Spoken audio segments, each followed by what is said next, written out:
व्यवस्थाएं बताया, लेकिन उसकी अंतर मन की कमाई, तुम्हारी पर्सनल अपने जीवन की कितनी कमाई है, आपने अपने जीवन में और क्या अर्जित किया, आपकी अपनी अर्जित कमाई, ये कोठी बंगला कार दुकान, ये तो हमारी सामाजिक कमाई है। लेकिन हमारी अपने जीवन की कमाई, जिस अपने जीवन से, अपने श्रीमुख से, अपने हाथ से, अपने नेत्र से, अपने काम से जितना भगवत दर्शन कर ले, भगवान का भजन कर ले, भगवान के कार्य के निमित्त कुछ कार्य कर जाए, यही हमारी अपने जीवन की श्रेष्ठता की कमाई है। और बाकी कुछ भी नहीं।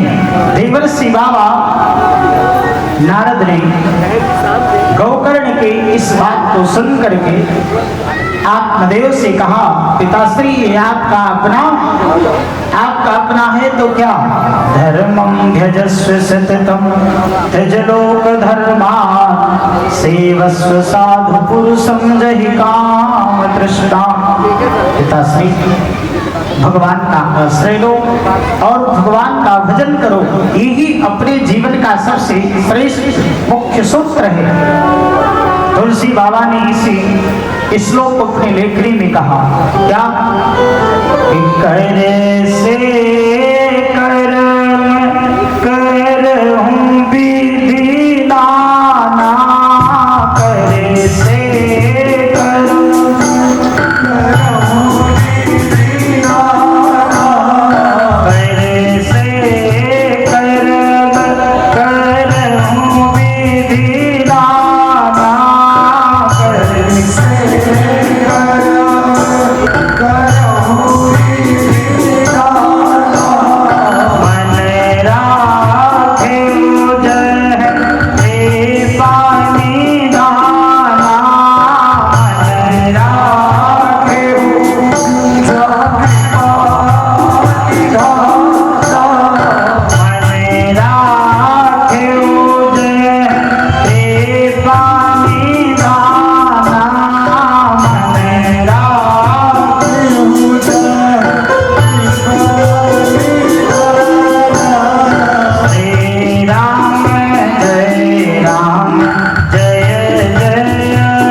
आत्मदेव जी ने गौकर्ण की बात को सुन करके आज भगवत आराधन करते और धुंधकारी ने क्या किया, आत्मदेव जी के देखते देखते लाके 5 वेश्याओं को घर पे रखा और वो 5 वेश्या घर में रहने लगी।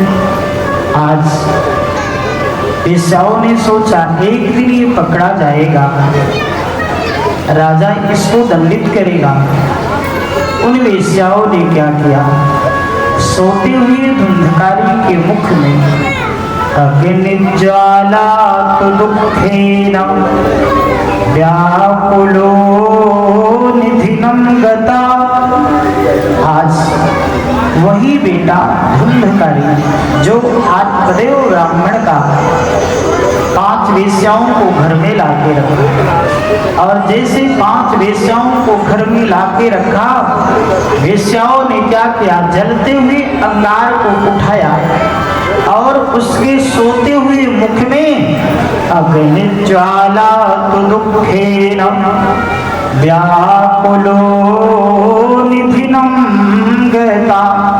उसके मुख में जलती हुई अंगार को डाला, अब तो व्याकुल तड़पने लगा और जैसे तड़पते उसके प्राण छूट गए, आकस्मिक अकाल मृत्यु हो गई।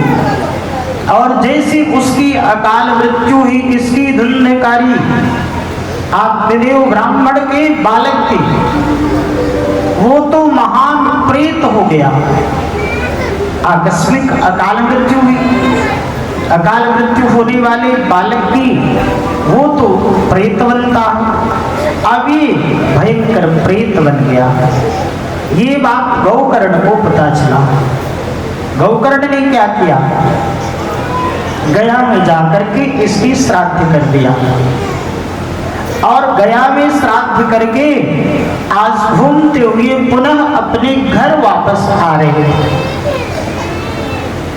लेकिन ये प्रेत जो है, ये अलग अलग रूपों में उनके सामने आने लगा। गौकर्ण ने सोचा आखिर ये है कौन। गौकर्ण ने पूछा आखिर तेरा परिचय क्या है। वस्तमो ग्रातरो रात्रो कुतो यातो दिशामिमा। अरे तुम कौन हो, किंबा प्रेत पिशाचो वा राक्षसो संस्थि संशय। अरे प्रेत पिशाच तुम कौन हो, तुम्हारा परिचय क्या है, तुम ये बात बताओ। जैसे इस बात को प्रेत और पिशाच की बात कहा, इसने तुरंत बोल दिया भैया ये भागवत में यही एक ऐसा शास्त्र है जिसमें प्रेत भी अपनी पीड़ा को कहता है। आप चाहे जिस शास्त्र में, चाहे आप शिव पुराण पे चले जाओ, नारद पुराण, ब्रह्मवैवर्त पुराण, देवी पुराण, वाल्मीकि पुराण, जिस भी पुराण में आप जाओगे, किसी में प्रेत अपनी पीड़ा की बात नहीं कहता। लेकिन भागवत एक ऐसा महान ग्रंथ है जिसमें प्रेत भी अपनी पीड़ा कह रहा है। प्रेतोवाच, प्रेत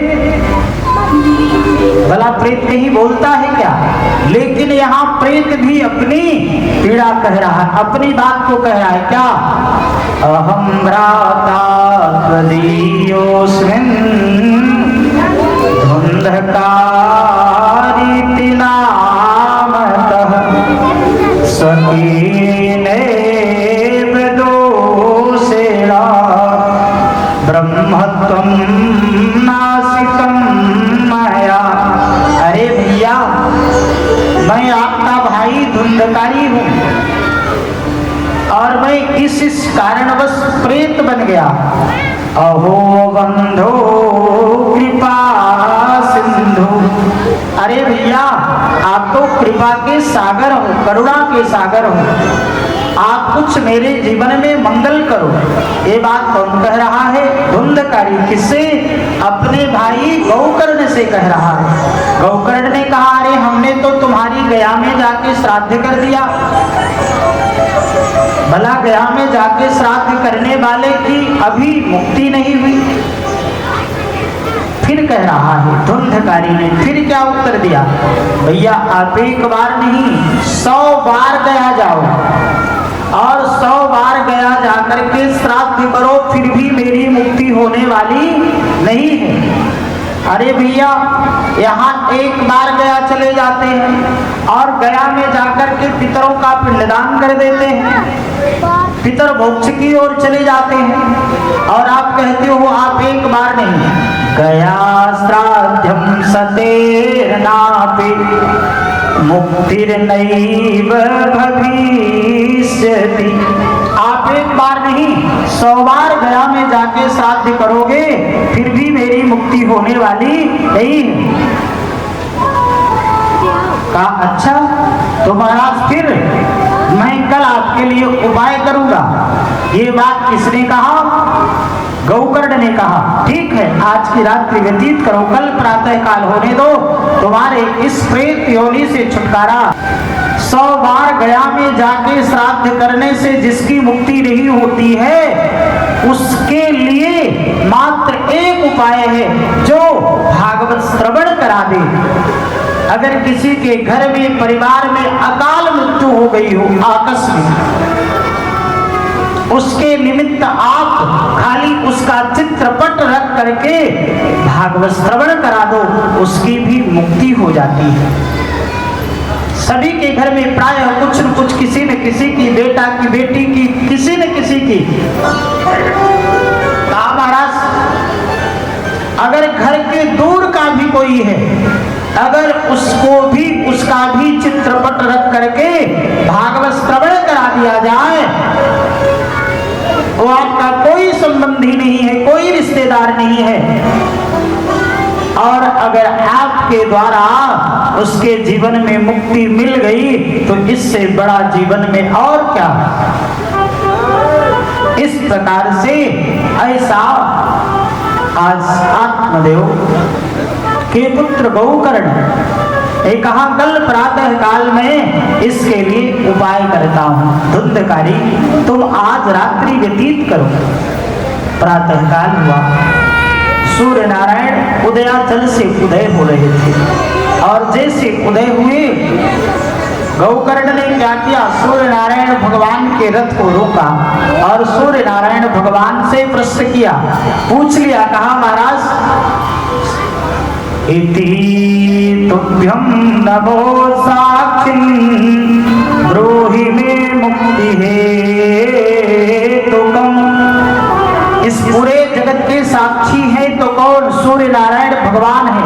हमारे सारे कार्यों के, कर्मों के साक्षी सूर्य नारायण भगवान प्रत्यक्ष रूप से सूर्य नारायण भगवान से ये बात कह रहे हैं। कौन? गौकर्ण जी। तुभ्यं नमो जगत साक्षी ब्रूहि मे मुक्ति हेतुकम्। महाराज जिसका जीवन पाप कर्मों में लिप्त हो और वो प्रेत बन गया हो, उसके प्रेत योनि से छुटकारा पाने का कोई मार्ग होगा क्या? उपाय है क्या? कहा उसके जीवन में छुटकारा पाने के लिए एकमात्र उपाय है। क्या? इति श्रीमद्भागवतार मुक्ति सप्ताहं वाचनं कुरु। श्रीमद्भागवत सप्ताह वाचन करो, दूसरा कोई मार्ग नहीं है। श्रीमद्भागवतार मुक्ति सप्ताहं वाचनं कुरु। श्रीमद्भागवत सप्ताह वाचन करो। ये बात किसने कहा? सूर्य नारायण भगवान ने। किससे कहा? आत्मदेव के पुत्र गौकर्ण से कहा। गौकर्ण ने सूर्य नारायण भगवान की बात को सुना और धुंधकारी के निमित्त कि तुम्हारा श्रेष्ठ भाई धुंधकारी प्रेत योनि में भटक रहा है और तुम जैसे ज्ञानी, उसके लिए एकमात्र उपाय है श्रीमद्भागवत सप्ताह वाचन कराओ। आज पहली बार किसने भागवत श्रवण किया? देवर्षि बाबा नारद ने। किसके लिए? भक्ति के पुत्र ज्ञान वैराग्य के लिए कहाँ? गंगा द्वार समीपे तू, बद्रिकाश्रम। आज दूसरी बार गौकर्ण ने किसको सुनाया? अपने भाई धुंधकारी के निमित्त। अब धुंधकारी वायु है, प्रेत है, वो ढूंढने लगा स्थान। भागवत में 5 चीजें बहुत आवश्यक हैं। कहा महाराज वो क्या क्या? पहले तो भागवत का ज्ञान हो, भागवत के श्लोकों को गाया जाए। पहले भागवत का ज्ञान, फिर भागवत का गान, फिर तीसरी बात भागवत के लिए सुंदर स्थान, फिर चौथी बात भागवत के ज्ञान में, भागवत के गान में अपना सुंदर स्थान जमा के, चौथी बात अपना ये ध्यान और अपना एक कान। 5 चीजें भागवत में विशेष आवश्यक है। कहा महाराज वो 5? पहले तो हम खोज करें किसका? भागवत का ज्ञान किसको है? सुंदर श्लोकों को गाया जाए, गुनगुनाया जाए, और ज्ञान के बाद फिर उसका गान भी होना चाहिए। और पता लगी कि 4 घंटे 5 घंटे चुटकुल्ले में बात निकल गई। न भागवत के श्लोकों का ज्ञान है और गान की बात छोड़ी। इसलिए सबसे पहले तो इसका पता लगाएं कि भागवत का ज्ञान है कि नहीं है, फिर ज्ञान हो। और तीसरी बात भागवत के लिए सुंदर सौम्य पवित्र वायु वातावरण हो, सुंदर दिव्य स्थान हो। और चौथी बात अपना ध्यान, और 5वीं बात अपना कान। लेकिन आजकल बड़ी विडंबना हो गई है, बहुत सारी बातें हम लोग इसका पता कम लगाते हैं। एक बात इसका भी बहुत ध्यान से सुने, अगर भागवत का वाचन ऐसे नहीं जो मर्जी उसी को पकड़ लाओ, भागवत के व्यासपीठ पे बिठा दो, बस कथा गा दिया हमारा मोक्ष हो गया, ऐसा नहीं। भागवत का वाचन तो विशुद्ध ब्राह्मण ही कर सकता है, इसका उपदेश एक ब्राह्मण ही कर सकता है। और ब्राह्मण जिसका उपदेश कर दिया, मानो वो ब्रह्म वाक्यो जनार्दन, स्वयं भगवान नारायण जनार्दन बोलते हो, ब्राह्मण भी नहीं बोलता, स्वयं भगवान नारायण बोलते। और तो न जाति का पता है, न पार्टी का पता है, न खान पान का पता है, न रहन सहन का पता है। इसलिए इसका भी ध्यान रखना चाहिए। अगर जीवन में मंगल चाहते हो, कल्याण चाहते हो, और जिस परिवार में जिस जगह आत्मदेव ने सुंदर श्रेष्ठ इस प्रेत योनि से छुटकारा पाने के लिए अपने पुत्र गौकर्ण ने अपने छोटे भाई धुंधकारी को श्रेष्ठ सुंदर भागवत श्रवण कराया, और उसका भी जीवन श्रेष्ठ। और जैसे कथा का श्रवण किया पहले दिन, जैसे पहली कथा संपन्न, पहली ग्रंथि फट गई, दूसरे दिन कथा संपन्न, दूसरी ग्रंथि। इसीलिए 7 गांठ का बांस धुंधकारी बांस के बगीचे में जाके सुंदर स्थान जमाया और बैठ गया। ब्रिज के नंदलालम राधा के सवरिया,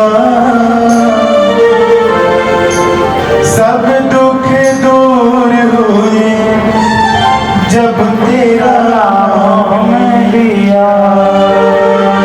ब्रिज के नंदलाला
श्रीमद् भागवत सप्ताह श्रवण करके प्रेत योनि में भटकते हुए अपने जीवन को श्रेष्ठ उत्तम किया और अपने जीवन को मंगल करते हुए लोगों ने कहा, महाराज कथा तो बहुत सारे लोगों ने सुना, पर विमान एक धुंधकारी के लिए क्यों आया? सब लोगों ने इस बात को पूछा।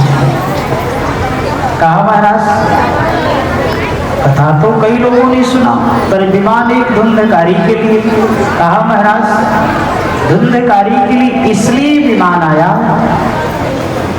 धुंधकारी उच्च कोटि का श्रोता जो भागवत के ज्ञान में अपने ध्यान और कान को श्रेष्ठ स्थान जमा करके बैठे।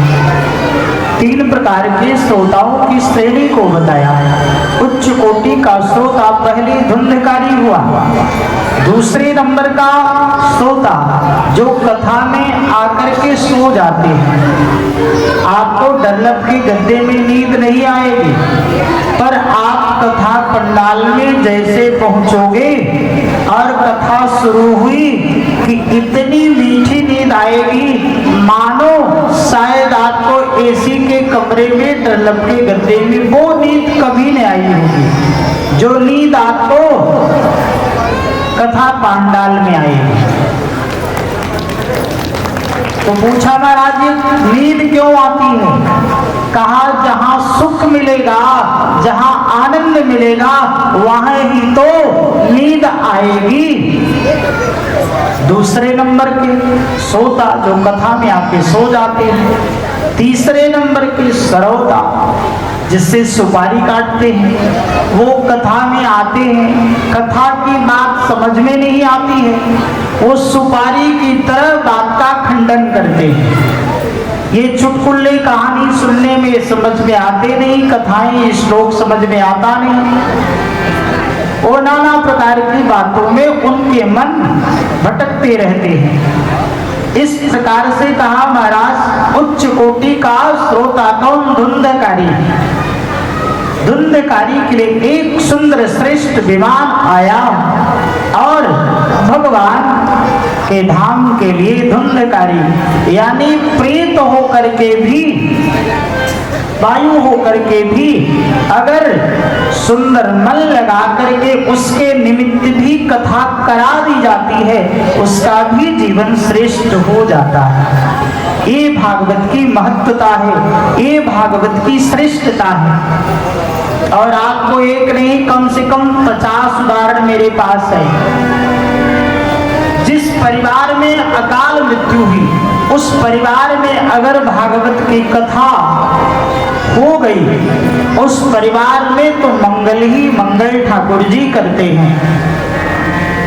आपको अभी 4 साल पहले की बड़ी प्रत्यक्ष घटना बताऊं। हम लोग बनारस के पहले कथा कर रहे थे। मिर्जा मुरादपुर एक मार्केट है, उसके बगल में ठाकुर परिवार है, ठाकुर परिवार की कथा। वहाँ 28 साल का लड़का आकस्मिक खत्म हो गया और पितृपक्ष में उसकी निमित्त कथा कराई गई। पितृपक्ष जो आता है, इसमें कथा गाने का सहयोग मेरा बना, मैंने कथा श्रवण कराया, कथा गाई गई। और जिस दिन हवन हुआ, हवन के बाद हम लोग चले आए। हमें कहीं बाहर कथा हमारी थी। रात में 12 बजे, 1 बजे 2 की बात है, जो हरा बांस लगा था वो 2 भागों में विभाजित हो गया, फट गया और बहुत जोर की आवाज उस बांस से हुई।